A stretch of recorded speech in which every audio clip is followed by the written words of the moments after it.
Now, you see, this is the hard thing about buying a house. So, there would have been a mandatory disclosure that the seller would have had to complete and that your sister would have signed. So, if your sister has not seen that mandatory disclosure and has not signed it, then your sister has a case.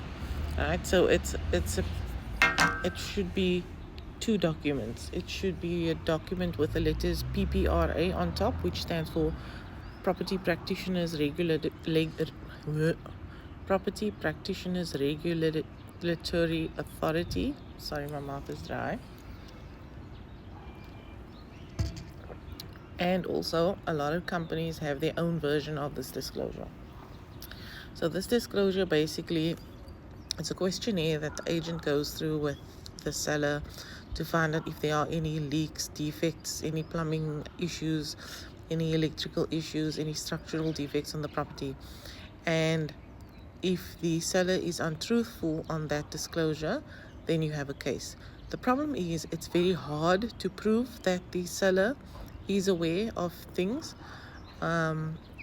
So I would have maybe your sister maybe have someone do an inspection, because if the inspector can find leaks that happened prior to last winter, or leaks that have been happening for long, then you probably have a case.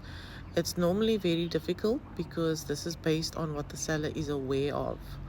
This is not based on the fact that the seller has to now go look at the roof and see if there's leaks and then say, okay, great, no leaks. This is just based on what they do know. And sometimes with issues with houses with latent defects, they can be there, but we can't see them. And then all of a sudden one day we see them. So ask your sister if she has signed any of the disclosure paper, the PPRA, the Property Practitioners Regulatory Authority paperwork, where it says aware of structural defects. It will say yes, no, non-applicable, defects in the septic system, defects in the electrical system. So it's tick boxes. And then the company would normally have its own version of that. If she didn't sign any of that, she's got a case.